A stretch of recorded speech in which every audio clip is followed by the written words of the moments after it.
प्रिय विद्यार्थियों, नमस्कार।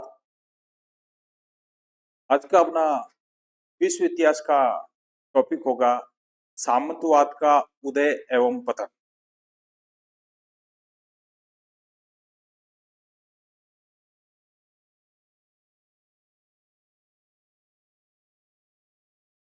सामंतवाद का उदय एवं पतन।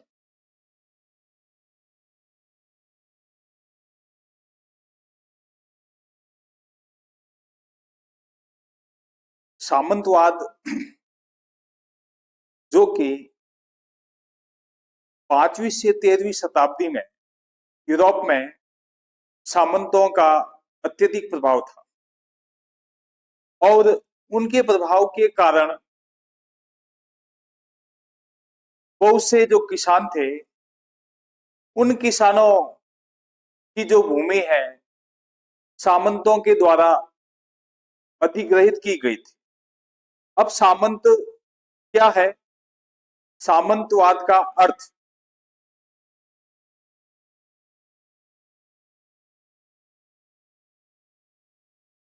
सामंतवाद का अर्थ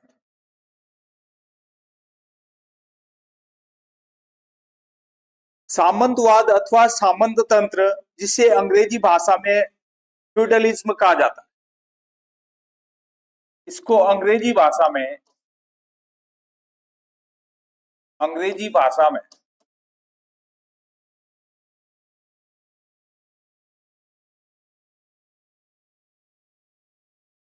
फ्यूडलिज्म कहा जाता है।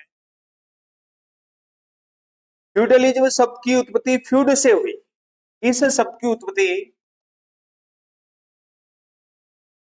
फ्यूड से हुई और फ्यूड जो कि एक जर्मन भाषा का शब्द है। फ्यूड जर्मन भाषा का शब्द है। अब फ्यूड से तात्पर्य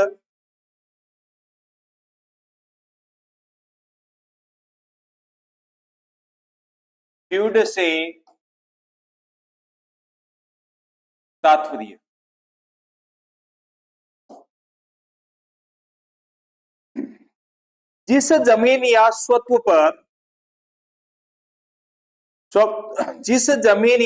पर से ऊपर की किसी शक्ति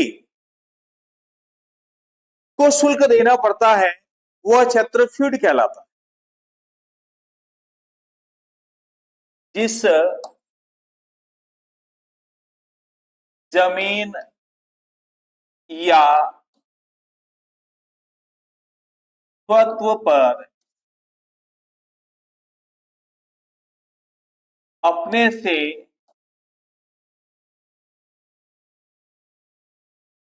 अधिक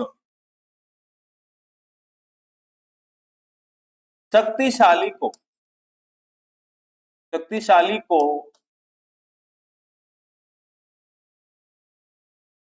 शुल्क देना पड़ता था, वह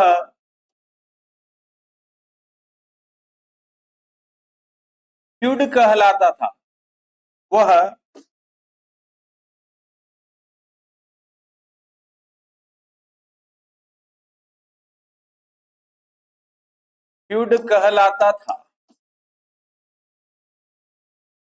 यानी इसमें क्या होता था कि जो किसान थे और किसान जो ऐसे कमजोरी थे, उनके पास ऐसी कोई शक्ति नहीं थी, तो जो पैदावार करते थे और पैदावार करने के बाद जो फसलें पैदा होती थी, उन फसलों पर जो उनसे जो शक्तिशाली जो व्यक्ति थे, वो व्यक्ति उनसे कर लिया करते थे। और जो इस प्रकार जो कर लेते थे या शुल्क लेते थे, और उन्हें लेने वाले को क्या कहा जाता था? फ्यूड कहा जाता। तो उन्हें क्या कहा जाता था? फ्यूड कहा जाता था। और ये फ्यूड उनसे क्या लेते थे? शुल्क लेते थे। ऐसे एक या अनेक क्षेत्रों के मालिक, ऐसे एक या अनेक क्षेत्रों के मालिक फ्यूडल लॉर्ड, फ्यूडल लॉर्ड कहलाते थे।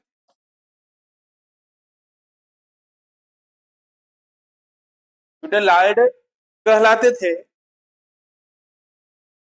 फ्यूडल लॉर्ड के लिए हिंदी में सामान्यतः फ्यूडल लॉर्ड के लिए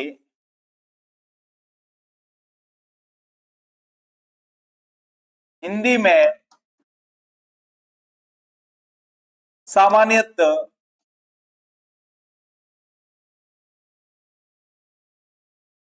सामंत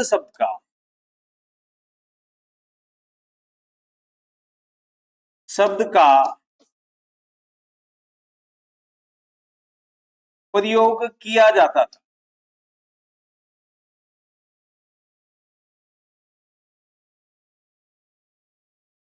तो ऐसे जो इस प्रकार जो है एक से अनेक जो फ्यूड होते थे और उनको फ्यूड जो थे मालिक थे उनके लिए सामान्यतः फ्यूडल लॉर्ड शब्द का प्रयोग किया जाता था और हिंदी में उसको सामान्यतः क्या कहते थे, सामंत कहते थे।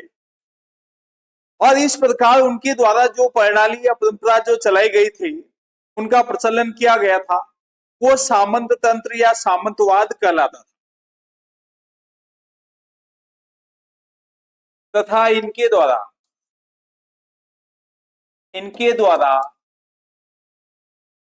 प्रचलित प्रणाली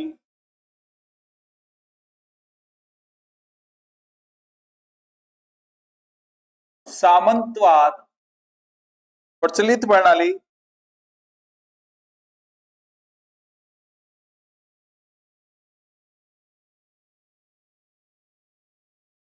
सामंतवाद या सामंत तंत्र, सामंत तंत्र कहलाती थी।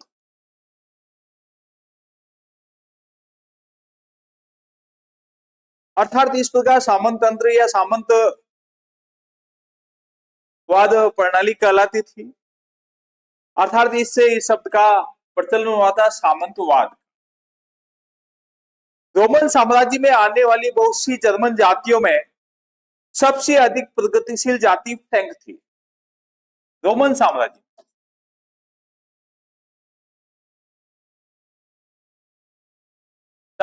में आने वाली जर्मन जातियों में सबसे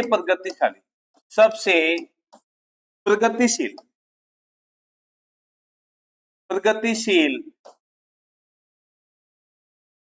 जाति फ्रैंक लोग थे। तो इनका वर्चस्व रोमन साम्राज्य में अधिक था और फ्रैंक लोग जो थे या शक्तिशाली थे, प्रगतिशील थे और इनका प्रभाव अधिक था। इनके प्रभाव होने के कारण इन्होंने अपने नेता क्लोविस के नेतृत्व में, इनके नेता थे क्लोविस, इन्होंने अपने नेता क्लोविस, और जिसका समय जो था 465 से 511 ईस्वी, तो इन्होंने अपने नेता जो क्लोविस थे, क्लोविस के नेतृत्व में इन्होंने संपूर्ण गाल क्षेत्र पर, संपूर्ण गाल क्षेत्र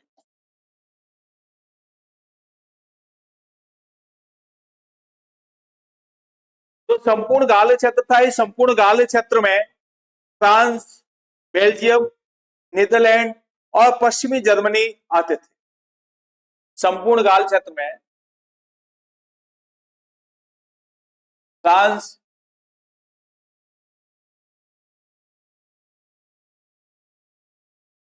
बेल्जियम, नीदरलैंड व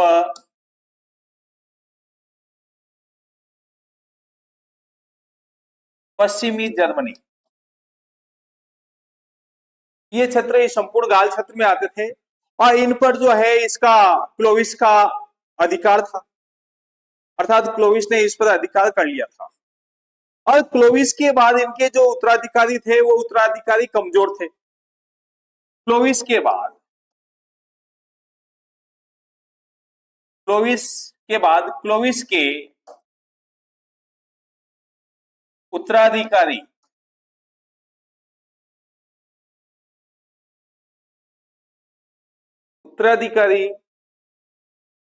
कमजोर थे।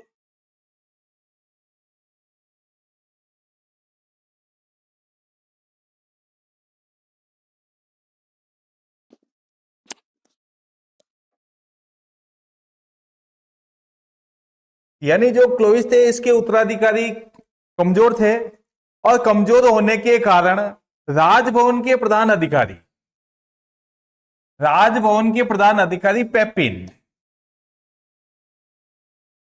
पेपिन ने जो क्या किया, इनकी जो सत्ता है हत्या ली थी और वहां शासन स्थापित कर लिया था।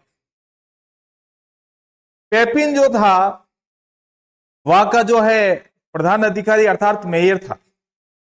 पेपिन का पुत्र इसके बाद मान शासक बना जो कि चार्ल्स मान के नाम से जाना जाता।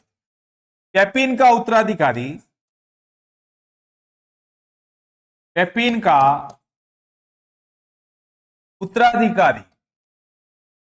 उसका पुत्र शार्लमेन हुआ। पेपिन का जो उत्तराधिकारी शार्लमेन हुआ, शार्लमेन को चार्ल्स मान के नाम से भी जाना जाता है। चार्ल्स महान के नाम से भी जाना जाता है। अब ये अपना है शार्लमेन, प्रमुख शासक।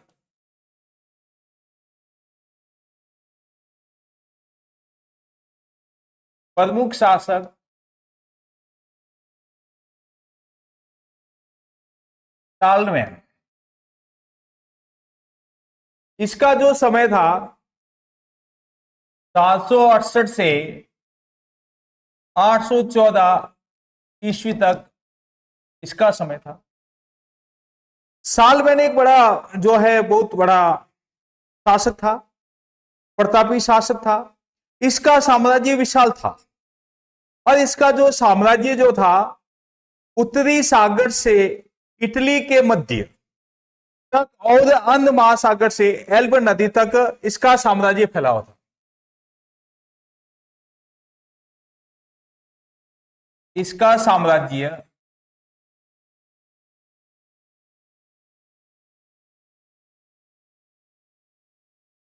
उत्तरी सागर से इटली के मध्य तथा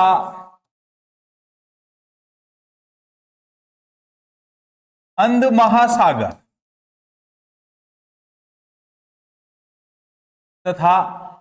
महासागर से एल्ब नदी तक इसका जो साम्राज्य था, बहुत बड़ा इसका साम्राज्य था। और विशाल साम्राज्य होने के कारण शार्लमेन अकेला जो था वो अपने शासन की सार संभाल अकेला नहीं कर सकता था, तथा उसका साम्राज्य बड़ा होने के कारण उन्होंने अपने यहां बहुत से जो है उनका सहयोग करने वाले व्यक्तियों को उन्होंने अपने साथ रखा था और उसके साथ युद्ध में भाग लेने वाले अर्थात उसकी सहायता करने वाले बड़े बड़े जो अधिकारी थे उन अधिकारियों को नियुक्त कर रखा था। ताकि वो अभियानों में उनका सहयोग कर सके। तो अभियानों में सहायता देने वाले को उन्होंने बड़े बड़े भूखंड दिए थे। अभियानों में सहायता करने वाले, अभियानों में सहायता करने वाले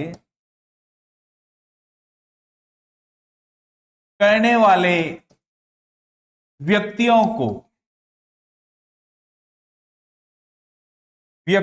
क्या दिए? बड़े बड़े भूखंड दिए,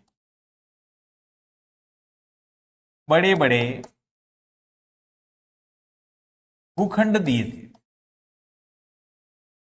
ताकि वो उन भूखंडों पर अपना क्या कर सके, अपना शासन स्थापित कर सके, उन भूखंडों को संभाल सके। तो सालमैन ऐसे बहुत से जो है व्यक्ति थे, उन व्यक्तियों को इस प्रकार भूखंड दिए थे और जिन पर उन्हें शासन करना था।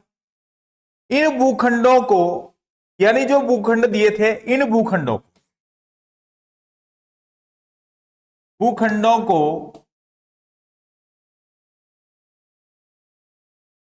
काउंटी, डची और मार्क्स कहा जाता था। क्या कहा जाता था इनको? काउंटी, डची और मार्क्स कहा जाता था। और इन भूखंडों पर शासन करने वाले शासकों को क्रमशः काउंट, ड्यूक शासक, यानी ये भूखंड जो थे, इन भूखंडों पर शासन करने वाले को काउंट,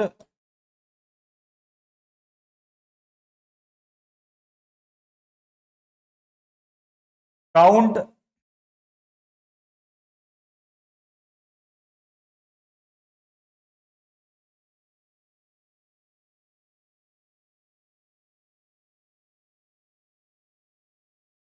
काउंट,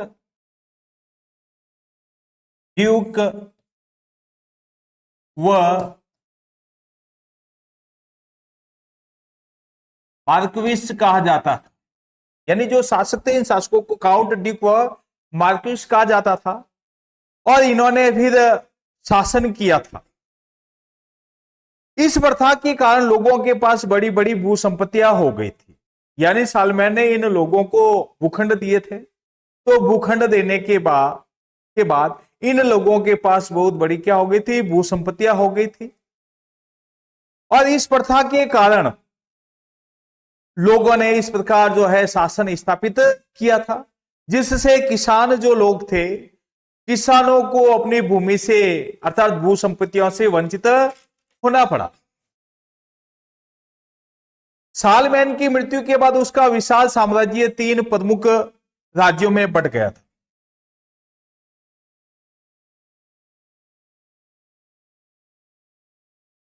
सालमैन की मृत्यु,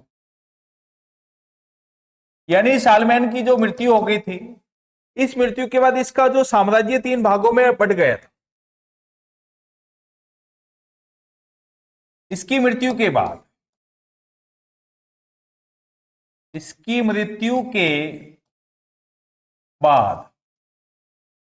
साम्राज्य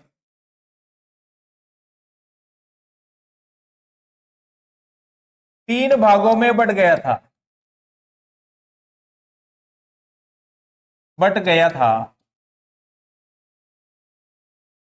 तो इस साम्राज्य की क्या हो गए थे? बहुत बड़ा विशाल साम्राज्य था। और जब सालमैन की मृत्यु हो गई थी, इस मृत्यु के बाद जो बड़ा जो साम्राज्य था, उस साम्राज्य के 3 भाग हो गए थे, जिसमें जर्मनी, फ्रांस और इटली, जिसमें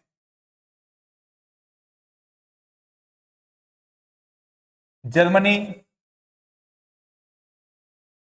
फ्रांस व इटली, ये 3 भाग हो गए थे, अर्थात 3 भागों में विभाजित हो गया था। इसी समय राज्यों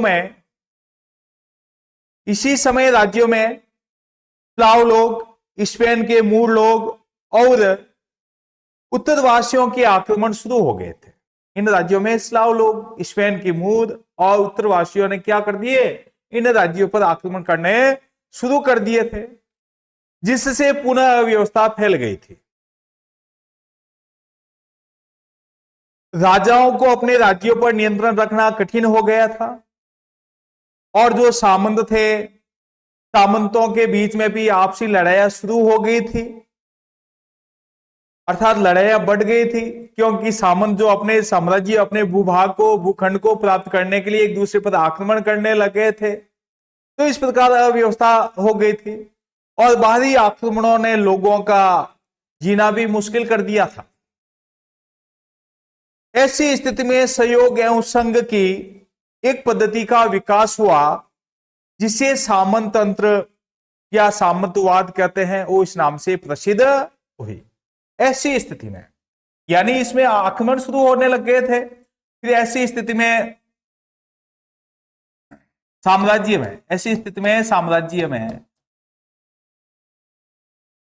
में जो है एक तरह की सहयोग एवं संघ की भावना, साम्राज्य में सहयोग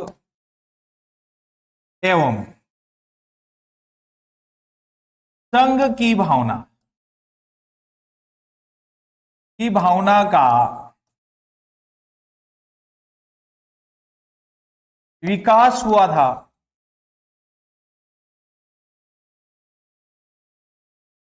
और इस तरह की जो भावना विकसित हुई, पद्धति विकसित हुई, इस पद्धति को सामंत तंत्र या सामंतवाद के नाम से जाना जाता है। तो इसे क्या कहा जाता है? सामंत तंत्र, सामंत तंत्र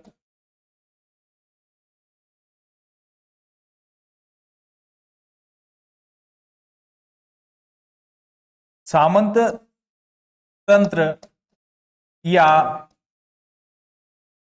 सामंतवाद कहा जाता है,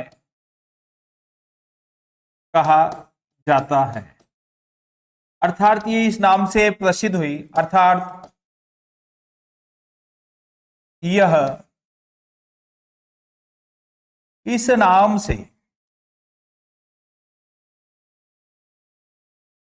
प्रसिद्ध हुई।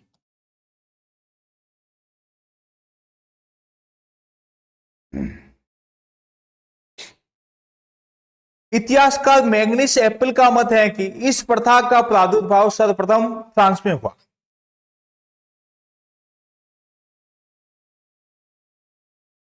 इतिहासकार मैग्निस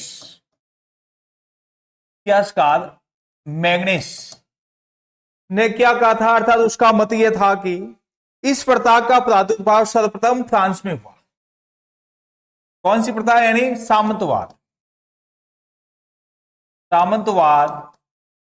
यानी ये जो प्रथा थी, इस प्रथा का सर्वप्रथम प्रादुर्भाव फ्रांस में हुआ। फ्रांस में प्रादुर्भाव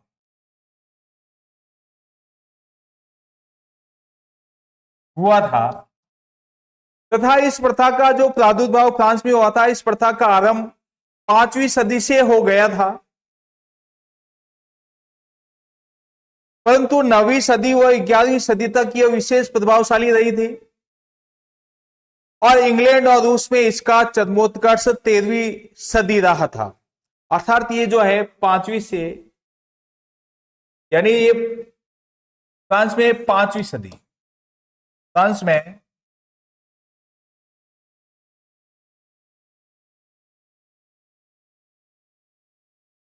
5वीं सदी में इसका प्रादुर्भाव हुआ था और ये जो है 9वीं से 11वीं सदी,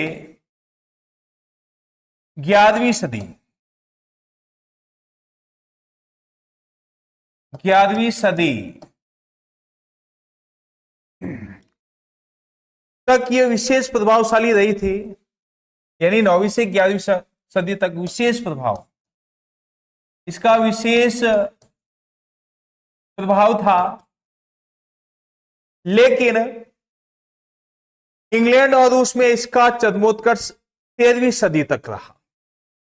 इंग्लैंड व रूस में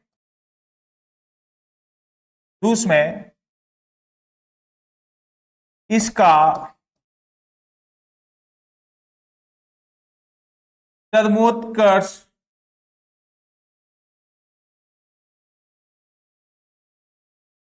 13वीं सदी तक